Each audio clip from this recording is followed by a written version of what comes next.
శ్రీ గణేశాయ నమః. శారదా గురుభ్యో నమః. ఈటీవీ లైఫ్ ఆధ్యాత్మిక ఛానల్ ప్రేక్షకులకు శుభోదయం. శ్రీరస్తు కార్యక్రమానికి శుభస్వాగతం. కార్యక్రమంలో శుభతిథి అంశాన నేటి తిథివార నక్షత్ర యోగకరణాది వివరాలను చూద్దాం. ఆంగ్ల తేదీ 9వ తేదీ 5వ నెల 2024 సంవత్సరం గురువారం. స్వస్తి శ్రీ చాంద్రమాన శ్రీ క్రోధినామ సంవత్సరం ఉత్తరాయణం వసంత ఋతువు వైశాఖ మాసం శుక్లపక్షం పాడ్యమి తిథి ఉదయం 7:09 వరకు. తదుపరి విధియ తిథి తెల్లవారుజామున 5:45 వరకు. కృతికా నక్షత్రం మధ్యాహ్నం 1:06 వరకు. తదుపరి రోహిణి నక్షత్రం. శోభన యోగం సాయంత్రం 4:05 వరకు. తదుపరి అధిగండ యోగం. భవకరణం ఉదయం 7:09 వరకు. తదుపరి బాలవకరణం. నేటి వర్జ్యం తెల్లవారుజామున 4:45 ప్రారంభమై రేపటి ఉదయం 6:19 వరకు ఉంటుంది. దుర్ముహూర్తం ఉదయం 10:02 నుండి 10:52 వరకు. తిరిగి దుర్ముహూర్తం మధ్యాహ్నం 3:04 నుండి 3:52 వరకు. అమృత ఘడియలు ఉదయం 10:47 నుండి 12:20 వరకు. నేటి రాహుకాలం మధ్యాహ్నం 1:30 నుండి 3 గంటల వరకు. యమగండం ఉదయం 6 గంటల నుండి 7:30 వరకు. ఈనాటి విశేషం నేటి నుండి వైశాఖ మాసం ప్రారంభమవుతుంది. వైశాఖే మాధవో రాధ అని శాస్త్రవచనం. ఈ వైశాఖ మాసానికి మధుసూదన మాసమని మాధవ మాసమని ప్రత్యేకమైనటువంటి పేర్లు కూడా ఉన్నాయి. వైశాఖ మాసంలో మాధవుడైనటువంటి మహావిష్ణువు యొక్క ఆరాధనతో పాటు అమ్మవారి యొక్క జగదంబ పరాశక్తి స్వరూపమైనటువంటి రాధాదేవి యొక్క ఆరాధన కూడా విశేషంగా చేయాలి అని శాస్త్రం చెబుతున్నటువంటి మాట. ఈ వైశాఖ స్నానారంభం ఈ రోజు నుండి జరుగుతుంది. మనకి ఉపాసనకు అనుకూలమైనటువంటి మాసాలు కొన్ని ఉన్నాయి. అటువంటి మాసాల్లో వైశాఖ మాసం అనేది చాలా విశేషమైనది. ఎట్లా అంటే మనకి సత్యనారాయణ వ్రత కథలు ఇత్యాదుల్లో వైశాఖ మాసం గురించి చెప్తూ విష్ణు ఆరాధనకు విశేషమైనటువంటి మాసాల్లో మాఘేవా మాధవే మాసే అని కూడా చెప్పబడుతుంది. మాఘమాసము మాధవ మాసం అంటే వైశాఖ మాసం అని. ఈ వైశాఖ మాసంలో నిత్యం తులసీ దండాలతో ఎవరైతే ఆ మాధవుణ్ణి ఆరాధన చేస్తారో వాళ్ళకి సమస్త శుభాలు సిద్ధిస్తాయి, సమస్త ఈతి బాధలు కూడా నివృత్తి అవుతాయి, సమస్త కామ్యాలు కూడా నెరవేరుతాయి, గ్రహ బాధలన్నీ కూడా తొలగుతాయి, మాధవుడి చరణ సాన్నిధ్యం కూడా లభిస్తుంది అని శాస్త్రవచనం. ఈ వైశాఖ మాసంలో విధిగా సూర్యోదయ పూర్వమే స్నానం ఆచరించి విష్ణు ఆరాధన చేయటం అనేది చాలా విశేషమని శాస్త్రంలో చెప్పబడుతున్నటువంటి మాట. ఎట్లయితే కార్తీక స్నానం చేస్తామో మాఘ స్నానం చేస్తామో అలాగే ఈ వైశాఖ స్నానం కూడా అవకాశం ఉన్నటువంటి వాళ్ళు నదీ స్నానం గంగా స్నానం 30 రోజులు చేసినట్లయితే చాలా విశేషం. అందున ఇప్పుడు నర్మదా పుష్కరాలు జరుగుతున్నాయి కాబట్టి నర్మదా స్నానం ఈరోజు చేయటం వల్ల చాలా విశేషం. అది అవకాశం లేనటువంటి వాళ్ళు సమీపంలో ఉన్నటువంటి ఏదైనా జీవనదుల్లో స్నానం చేయవచ్చు. లేదంటే ప్రవాహంలో అది కూడా అవకాశం లేనటువంటి వాళ్ళు నూతి దగ్గర గంగానామస్మరణ చేస్తూ స్నానం చేయవచ్చు. ఇక ఆయా పరిస్థితులను బట్టి అవకాశం లేనటువంటి వాళ్ళు సంకల్పపూర్వకంగా తమకి లభించేటటువంటి జలంతో గనక స్నానాన్ని చేసినట్లయితే వైశాఖ స్నాన ఫలాన్ని పరిపూర్ణంగా పొందగలుగుతారు. వైశాఖం అనేటటువంటి పేరు ఈ మాసానికి ఎలా వచ్చింది అంటే విశాఖ నక్షత్రంలో పౌర్ణమి వచ్చేటటువంటి మాసం కనుక దీన్ని వైశాఖ మాసం అన్నారు. ఈ విశాఖ నక్షత్రానికి ఇంద్రుడు అగ్ని అధిపతులు కాబట్టి ఇంద్ర అగ్నేయాత్మకమైనటువంటి ఈ మాసంలో విష్ణుదేవత ఆరాధన చేయటం వల్ల రాజయోగం రాజ్యప్రాప్తి ఇంద్రుడి యొక్క అనుగ్రహం వల్ల కలుగుతుంది. ఐశ్వర్యం హుతాశనాత్ అని ఆ అగ్నిహోత్రుడి యొక్క అనుగ్రహం వల్ల ఐశ్వర్యం సంప్రాప్తిస్తుంది. అలాగే వైశాఖ మాసంలో స్నానంతో పాటు విష్ణుదేవత ఆరాధనతో పాటు ఇతోధికమైనటువంటి దానాన్ని చేయాలి. అయితే అన్ని దానాల కంటే విశేషమైనటువంటి దానాలు వైశాఖ మాసంలో చెప్పబడ్డాయి. అవి ఛత్రదానము అనగా ఇక్కడ గ్రీష్మతాపం ఎక్కువగా ఎండ వేడి ఎక్కువగా ఉంటుంది కాబట్టి ఆ ఇన ప్రభావాన్ని తప్పించుకోవడం కోసం ఎవరికైనా సరే ఛత్రదానం అంటే గొడుగును దానం చేయటం, పాదుకా దానం చేయటం, దీనితో పాటు ఈ మాసంలో ప్రత్యేకంగా వచ్చినటువంటి పరమేశ్వరుడికి మల్లెపూలను సమర్పించడం, మామిడి పండ్లను దానం చేయటం, దానితో పాటు నా అన్నోదక సమందానమని శాస్త్రవచనం. అటువంటి ఆ ప్రపాదానంగా చెప్పబడినటువంటి మంచినీళ్ళు అన్నదానాన్ని చేయటం వల్ల విశేషమైనటువంటి ఫలితాలను పొందగలుగుతాం. కాబట్టి ఈనాటి నుండి ప్రారంభమైనటువంటి ఈ వైశాఖ మాసంలో ఆ శ్రీమన్నారాయణమూర్తి యొక్క అర్చన యథాశక్తిగా చేసి అందరూ కూడా విష్ణు కృపకు పాత్రులవుతారని ఆశిస్తూ స్వస్తి.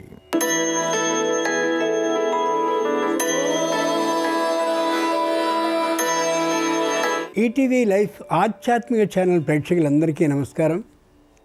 శ్రీరస్తు కార్యక్రమంలో గ్రహయోగం అంశానికి స్వాగతం.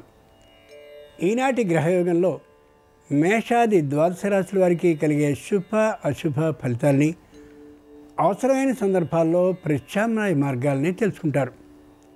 అంతేకాక ఏ రాశి వారికి ఈ రోజున ఏ దిక్ ప్రయాణం లభించబోతోందో, ఏ రాశి వారికి ఏ దైవ దర్శనం అనుకూలించబోతుందో, ఏ రాశి వారికి ఏ రంగు దుస్తుల్ని ధరించినట్లయితే సర్వకార్యాలు శుభ ఫలితాన్ని ఇవ్వబోతున్నాయో, ఏ రాశి వారికి ఏ సంఖ్య అదృష్ట సంఖ్యగా నేటికి మాత్రమే పరిణమించబోతుందో ఆ విశేషాలని కూడా క్రమంగా తెలుసుకుంటారు. నేటి పంచాంగాన్ని చూస్తే ఈరోజు శుద్ధ పాడ్యమి ఉదయం 7:09 వరకు, తదుపరి విధియ, గురువారం, నక్షత్రం కృత్తిక. నేటి విశేషం వైశాఖ స్నానాల ఆరంభం, దీంతో పాటుగా చంద్ర దర్శనం కూడా. ఇక నేటి గ్రహస్థితిని పరిశీలించి చూద్దాం. మేషంలో రవి శుక్రులు, వృషభంలో చంద్ర గురువులు, కన్యలో కేతువు, కుంభంలో శని, మీనంలో కుజ బుధ రాహువులు. ఈ గ్రహస్థితి ఆధారంగా ద్వాదశ రాశుల వారి శుభ అశుభ ఫలితాల్ని క్రమంగా పరిశీలించి చూద్దాం. ముందుగా మేషరాశి.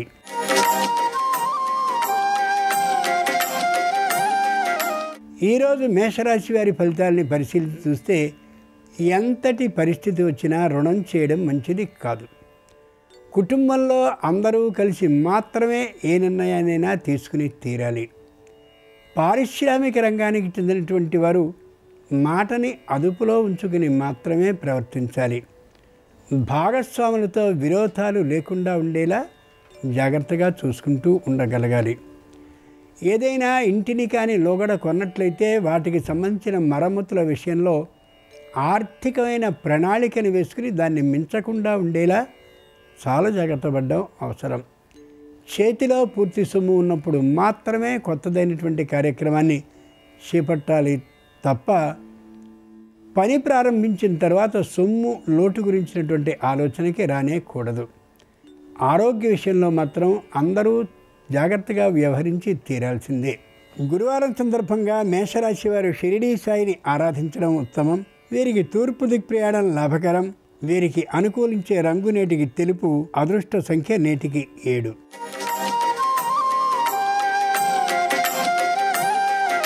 ఈరోజు వృషభ రాశి వారి ఫలితాలని పరిశీలించి చూస్తే ఆధ్యాత్మికమైనటువంటి భావం ఉండడం మంచిదే, కానీ దాన ధర్మాలని విరాళాలని సమర్పించుకునేటటువంటి సందర్భంలో ప్రణాళికాబద్ధంగానే ఉండాలి తప్ప యథా ఆలాపంగా చేసేయడం సరికాదు. కుటుంబం మొత్తం తీసుకున్నటువంటి నిర్ణయానికి అందరూ కట్టుబడి ఉండాలి తప్ప ఒకరు విరోధించడం వల్ల ఇబ్బంది కలిగే అవకాశం హెచ్చుగా కనిపిస్తోంది. ఫలవృక్షాలకి అలాగే కూరగాయలకి సంబంధించినటువంటి ఆదాయం అనుకున్న మొత్తంలో రాకపోవచ్చు. ముఖ్యంగా వృత్తి చేసేటటువంటి వారికి వృత్తిపరమైనటువంటి ఆదాయం బాగా రావాల్సి ఉన్నప్పటికీ కూడా మొగమాటం కారణంగానో బంధువులైనటువంటి కారణంగానో ఆదాయం తక్కువగా ఉంటుంది. వైద్య అలాగే న్యాయవాద వృత్తికి సంబంధించినటువంటి వారికి, వృషభ రాశి వారికి గురువారం సందర్భంగా కనకదుర్గాదేవి అనుకూలించే దైవం. ఈశాన్య దిక్ ప్రయాణం నేటికి అనుకూలం. వీరికి కలిసి వచ్చే రంగు నేటికి నలుపు, అదృష్ట సంఖ్య నేటికి వీరికి 8.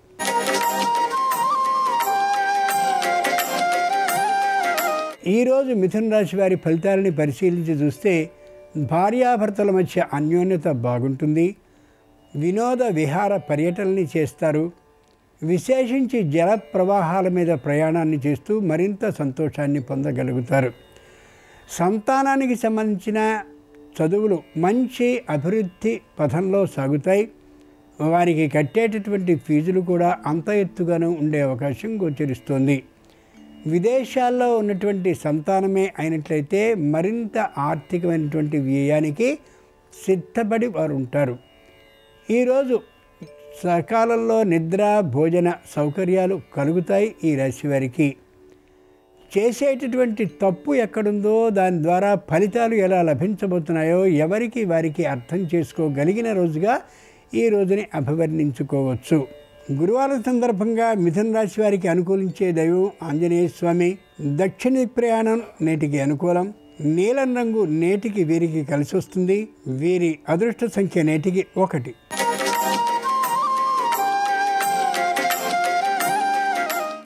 ఈరోజు కర్కాటక రాశి వారి ఫలితాలని పరిశీలించి చూస్తే లౌక్యంతో వ్యవహరిస్తారు. ఆరోగ్యం మధ్యమంగా ఉండే అవకాశం ఉంది. వ్యవసాయ ఆదాయం మధ్యమంగా ఉంటుంది తప్ప విశేషంగా అనుకున్నంతగా ఉండకపోవచ్చు. పారిశ్రామిక రంగానికి చెందినటువంటి వారికి దాని మీది దృష్టి కంటే ఇతరమైనటువంటి విషయాల మీద దృష్టి పెరిగే అవకాశం ఉంది. ఆలోచించుకుని ప్రవర్తించగలగాలి. కుట్టు పని చేసేవారికి, అలాగే క్యాటరింగ్ పని చేసేస్తుండేటటువంటి వారికి, విద్యుత్తుతో మరమ్మతులు చేసేవారికి ఆర్థికమైనటువంటి లాభం బాగా ఉండే అవకాశం గోచరిస్తోంది. ముఖ్యంగా పచ్చళ్ళు మొదలైనటువంటి వ్యాపారాన్ని చేసేటటువంటి వారికి విశేష లాభాలు గోచరిస్తున్నాయి. వ్యాపారంతో పాటు ఎవరైనా దానికి సంబంధించిన రవాణా ఏర్పాట్లు చేసేవారికి కూడా, అంటే ముఖ్యంగా కొరియర్ వారికి కూడా ఆదాయం బాగా ఉంటుంది. వాహనాలను నడిపేటటువంటి వారు పూర్తి జాగ్రత్తతో మాత్రం ప్రయాణించడం చాలా ఉత్తమం. నడిపేటటువంటి సందర్భంలో చాలా శ్రద్ధగా ఉండి తీరాల్సిందే. గురువారం సందర్భంగా కర్కాటక రాశి వారికి అనుకూలించే దైవం గణపతి. ఉత్తర దిక్ ప్రయాణం అనుకూలం. వీరికి కలిసి వచ్చే రంగు నేటికి తెలుపు. అదృష్ట సంఖ్య నేటికి 2.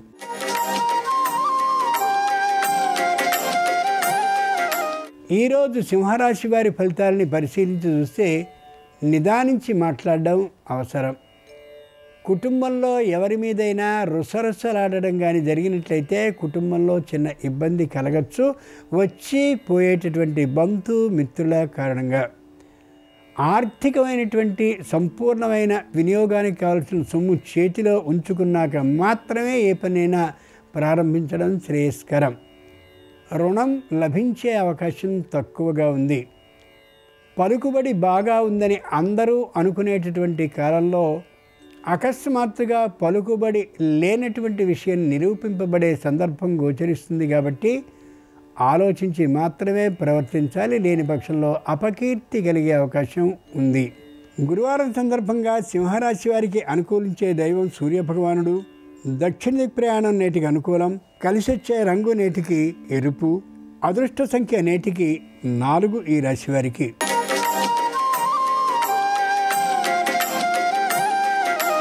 ఈరోజు కన్యారాశి వారి ఫలితాలని పరిశీలించి చూస్తే మానసికంగా దృఢంగా ఉండకపోవచ్చు. శారీరకంగా దృఢంగా ఉన్నప్పటికీ కూడా నిరంతరం ఆలోచనతోనే ఉంటారు. సకాల నిద్ర, సకాల భోజనం లభించకపోవచ్చు. ఉద్యోగరీత్యా దూరభార ప్రయాణాలని చేయవలసి రావచ్చు. పై అధికారులతో అనవసరమైన వాగ్వివాదం వచ్చే అవకాశం ఉన్నా లౌక్యంగా తప్పించుకోగలుగుతారు ఈ రాశివారు. ఈ రోజున సెలవు పెట్టాలనేటటువంటి ఆలోచన ఉద్యోగానికో సంస్థకో కలుగుతుంది వీరికి. అది అంత మంచి నిర్ణయం కాకపోవచ్చు. ముఖ్యంగా వృత్తి వ్యాపారాన్ని చేసేటటువంటి వారికి లాభం తటస్థంగా మధ్యమంగా ఉంటుంది తప్ప విశేషంగా ఉండే అవకాశం తక్కువ. కన్యారాశి వారికి గురువారం సందర్భంగా అనుకూలించే దైవం దక్షిణామూర్తి. ఈశాన్య దిక్ ప్రయాణం నేటికి అనుకూలం. వీరికి కలిసి వచ్చే రంగు నేటికి తెలుపు. నేటి అదృష్ట సంఖ్య వీరికి 8.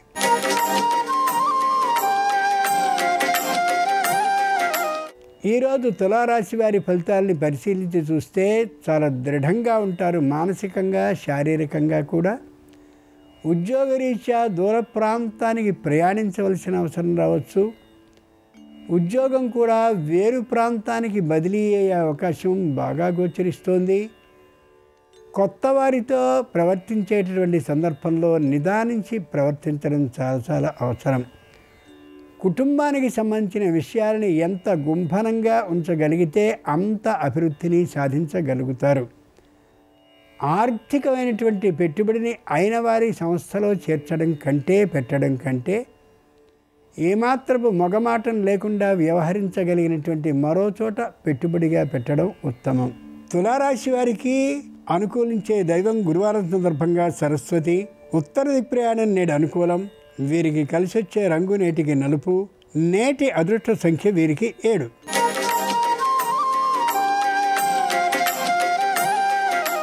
ఈరోజు వృశ్చిక రాశి వారి ఫలితాలని పరిశీలించి చూస్తే మానసికంగా శారీరకంగా కూడా దృఢంగా ఉంటారు. పెట్టుబడిని ఎక్కువ మొత్తంలో కాకుండా మధ్యమైనటువంటి మొత్తంలో పెట్టుబడిగా పెట్టే అవకాశం గోచరిస్తుంది. ఆర్థికమైనటువంటి సూచనల్ని సలహాలని ఇచ్చేటటువంటి వారిని సమీకరించుకోగలుగుతారు. గుడ్డిగా ఒకరిని నమ్మేయడం కాకుండా ఆలోచించి మాత్రమే పెట్టుబడిని పెట్టే ప్రయత్నాన్ని చేస్తారు కూడా. ముఖ్యంగా రుణాన్ని చేయవలసినటువంటి సందర్భాల్లో రుణాలని బ్యాంకుల నుండి మాత్రమే తీసుకుంటారు తప్ప ప్రైవేటు వ్యక్తుల నుండి కానే కాదు. న్యాయవాదులకి సంబంధించినటువంటి చెల్లించవలసిన ఫీజుల విషయంలో కొద్ది బేరసారాలని సాగించగలిగినట్లయితే అంతా అనుకూలంగా నడుస్తుంది న్యాయ వ్యవహారం అంతా కూడా. వృశ్చిక రాశి వారి గురువారం సందర్భంగా అనుకూలించే దైవం లక్ష్మీదేవి. ఈ రాశి వారికి పశ్చిమ దిక్ ప్రయాణం నేడు అనుకూలం. పసుపు పచ్చని రంగు వీరికి కలిసి వస్తుంది. నేటి అదృష్ట సంఖ్య 5.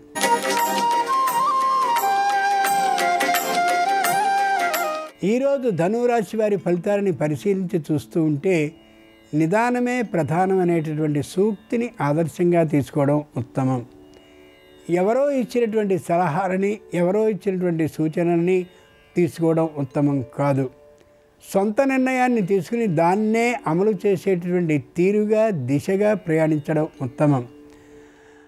అరటి అలాగే ఇతరమైనటువంటి ఆ జాతి వృక్షాలకి సంబంధించిన ఆదాయం, దుంపలకు సంబంధించిన ఆదాయం బాగా వచ్చే అవకాశం గోచరిస్తుంది. ఏ విధమైనటువంటి అశాంత భావము లేకుండా ఉండగలుగుతారు. ధనురాశి వారికి గురువారం సందర్భంగా అనుకూలించే దైవం శ్రీ మహావిష్ణువు. నేటికి ఉత్తర దిక్ ప్రయాణం అనుకూలం. ఆకుపచ్చని వీరికి కలిసి వచ్చే రంగు నేటి అదృష్ట సంఖ్య వీరికి 2.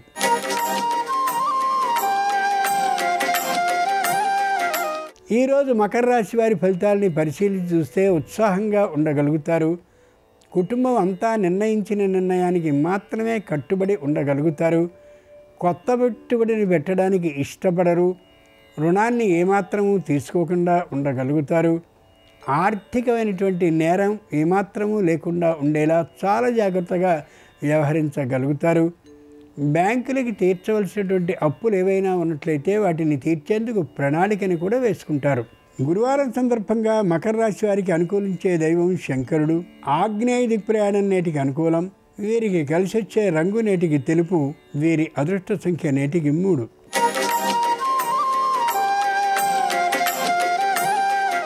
ఈరోజు కుంభరాశి వారి ఫలితాలని పరిశీలించి చూస్తే సామూహిక నిర్ణయానికి మాత్రమే కట్టుబడి ఉంటారు. భార్య లేదా భర్త అనారోగ్యం పూర్తిగా తొలగిపోయినటువంటి కారణంగా ఆనందోత్సాహాలతో ఉంటారు. దూరపు ప్రాంతాల్లో ఉన్నటువంటి సంతానం చూడదలిచి తప్పక వచ్చే అవకాశం ఉంది. కుటుంబానికి సంబంధించిన సర్వ విషయాల్ని అందరికీ చెప్పుకోవడం నష్టదాయకమే అవుతుంది. రుణాన్ని ఏమాత్రము చెయ్యరు. రుణాలని ఇయ్యవలసిందిగా ఎందరు ఆత్మీయ బంధుమిత్రుడైనా ఇవ్వకుండా గట్టిగా ఉండగలుగుతారు. అది చెప్పుకోదగ్గ విషయం. కుంభరాశి వారి గురువారం సందర్భంగా అనుకూలించే దైవం దుర్గాదేవి. తూర్పు దిక్ ప్రయాణం వీరికి అనుకూలం. కుంభరాశి వారికి కలిసి వచ్చే రంగు నేటికి నలుపు. నేటి అదృష్ట సంఖ్య వీరిది 6.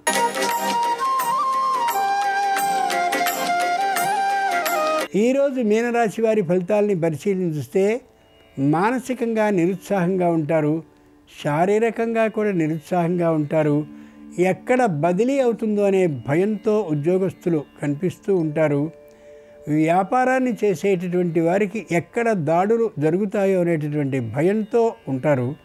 ముఖ్యంగా సరైనటువంటి తీరుగా లావాదేవీల పత్రాలను చూపించేందుకు వీలుగా సిద్ధంగా ఉండడం ఉత్తమం. కుటుంబంలో ఉన్న ఒకరికి తాత్కాలిక అనారోగ్య భావం గోచరిస్తోంది కాబట్టి ఆరోగ్య విధానం కోసం వైద్య పరీక్షలు చేయించుకోవడం ఉత్తమం. మీనరాశి వారి గురువారం సందర్భంగా అనుకూలించే దైవం ఆంజనేయ స్వామి. దక్షిణ దిక్ ప్రయాణం అనుకూలం. వీరికి కలిసి వచ్చే రంగు నేటికి ఎరుపు. నేటి అదృష్ట సంఖ్య వీరిది 9. ఇవి ఈనాడు ద్వాదశ రాశుల వారికి కలిగే శుభ అశుభ ఫలితాలు. ఈరోజు గురువారం అయినటువంటి సందర్భంగా దక్షిణామూర్తి అనుగ్రహం సర్వరాశుల వారికి సంపూర్ణంగా కలగాలని ఆ దైవాన్ని ప్రార్థిస్తూ స్వస్తి.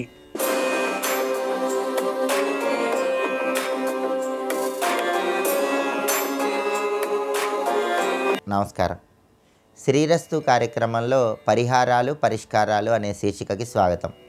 ఈరోజు నుంచి వైశాఖ మాసం ప్రారంభమవుతోంది. ఈ సందర్భంగా వైశాఖ మాసంలో ఎలాంటి దానాలు నిర్వహిస్తే ఎలాంటి విశేషమైన శుభ ఫలితాలు కలుగుతాయో నేటి పరిహారాలు పరిష్కారాలు అనే అంశంలో పరిశీలిద్దాం. వైశాఖ మాసాన్ని మాధవ మాసం అనే పేరుతో పిలుస్తారు. శ్రీ మహావిష్ణువుకి ఎంతో ప్రీతిపాత్రమైన మాసం. ఈ మాసంలో ప్రతిరోజు విష్ణువుని తులసి దళాలతో పూజించడం ద్వారా అష్టైశ్వర్యాలు భోగభాగ్యాలు సిద్ధింపజేసుకోవచ్చు. అలాగే వైశాఖ మాసంలో ఈశ్వరుడికి ఆవు నెయ్యితో అభిషేకం చేస్తూ తెల్లటి మందార పూలతో పూజించడం ద్వారా శివానుగ్రహానికి పాత్రులై సకల శుభాలను సిద్ధింపజేసుకోవచ్చు. వైశాఖ మాసంలో నిర్వహించే దానాలు విశేషమైన ప్రయోజనాలను కలిగింపజేస్తాయని ప్రామాణిక గ్రంథాల్లో చెప్పారు. అలాగే పానకం నిండిన కుండను ఈ మాసంలో ఎవరికైనా దానంగా ఇచ్చినట్లయితే గయా క్షేత్రాన్ని సందర్శించిన విశేషమైన శుభ ఫలితాలు సిద్ధింపజేసుకోవచ్చు. అలాగే ఈ మాసంలో కంబళి దానం ఇవ్వటం ద్వారా అపమృత్యు దోష తీవ్రతను తగ్గింపజేసుకోవచ్చు. పాదరక్షలు ఈ మాసంలో దానమిస్తే తెలిసి కానీ తెలియక కానీ 7 జన్మల్లో చేసినటువంటి పాపాలన్నీ తొలగింపజేసుకోవచ్చు. అలాగే పెద్ద పెద్ద యజ్ఞాలు యాగాలు హోమాలు ఇవన్నీ చేసినటువంటి విశేషమైన ప్రయోజనం లభించాలంటే ఈ మాసంలో బియ్యం వీలైనప్పుడల్లా మీ చేత్తో ఎవరికైనా దానంగా ఇవ్వాలి. అలాగే ఈ మాసంలో మామిడి పళ్ళు ఎవరికైనా దానమిస్తే పితృదేవతలకు పుణ్యలోక ప్రాప్తి కలుగుతుంది. కాబట్టి మీ పితృదేవతలు ఉన్నత లోకాలకు చేరి మిమ్మల్ని ఆశీర్వదించాలంటే ఈ మాసంలో వీలైనప్పుడల్లా మామిడి పళ్ళు దానంగా ఇస్తూ ఉండాలి. అలాగే మానసిక అశాంతిని తొలగింపజేసుకొని మానసిక ప్రశాంతతను పొందాలంటే ఈ మాసంలో వీలైనప్పుడల్లా చందనాన్ని ఎవరికైనా దానంగా ఇవ్వాలి. అలాగే అద్భుతమైనటువంటి జ్ఞానము ప్రజ్ఞా పాఠవాలు తెలివితేటలు ఇవన్నీ లభించాలంటే ఈ మాసంలో సుగంధ ద్రవ్యాలు కానీ కొబ్బరికాయలు కానీ మీ చేత్తో ఎవరికైనా దానం ఇవ్వండి. కొబ్బరికాయ దానం ఇచ్చినా కూడా జ్ఞానప్రాప్తిని సిద్ధింపజేసుకోవచ్చు. అలాగే ఈ మాసంలో విసనకర్ర దానం ఇవ్వటం ద్వారా త్రిలోక సంచారం చేసిన అద్భుతమైన ఫలితం కలుగుతుంది. ఎండలో తిరిగి అలసిపోయిన వాళ్ళకి మంచినీళ్ళు విసనకర్ర ఈ 2 కలిపి దానంగా ఇచ్చినట్లయితే వాళ్ళు అన్ని పుణ్యక్షేత్రాలు సందర్శించినటువంటి విశేషమైన ప్రయోజనాన్ని సిద్ధింపజేసుకోవచ్చు. అలాగే ఈ మాసంలో మజ్జిగ కానీ పెరుగు కానీ దానంగా ఇచ్చినట్లయితే ధనప్రాప్తి కలుగుతుంది, విద్యాప్రాప్తి కలుగుతుంది. అలాగే గొడుగు ఈ మాసంలో దానం ఇచ్చినా కూడా జన్మాంతర పాపాలన్నీ తొలగింపజేసుకోవచ్చు. ఈ మాసంలో బెల్లం దానం ఇచ్చినా దోసకాయ దానం ఇచ్చినా చెరకు దానం ఇచ్చినా ఆగామి సంచిత ప్రారబ్ధ కర్మ ఫలితాల వల్ల ఏర్పడే సమస్యల నుంచి చాలా సులభంగా బయటపడవచ్చు. అలాగే అశ్వమేధ యాగం లాంటి గొప్ప యాగం చేసిన ఫలితం లభించాలంటే ఈ మాసంలో ఆవు నెయ్యిని దానంగా ఇవ్వాలి. ఇలా ఒక్కొక్క ద్రవ్యాన్ని దానమిస్తే వైశాఖ మాసంలో ఒక్కొక్క రకమైన ప్రయోజనం చేకూరుతుంది. దానాలకు ప్రాతినిధ్యం ఉన్న మాసం కాబట్టి ఇలా దానాలు నిర్వహిస్తూ విష్ణువుని పూజించడం ద్వారా సమస్త శుభాలను సిద్ధింపజేసుకోవచ్చు. రేపు అక్షయ తృతీయ, సింహాచలం చందనోత్సవం. ఈ సందర్భంగా ఎలాంటి విధి విధానాలు పాటిస్తే సకల శుభాలను సిద్ధింపజేసుకోవచ్చో రేపటి పరిహారాలు పరిష్కారాలు అనే అంశంలో పరిశీలిద్దాం. నమస్కారం. ఈ కార్యక్రమాన్ని తిరిగి చూడాలనుకుంటే www.youtube.com/ETV Life Spiritual లో చూడవచ్చు.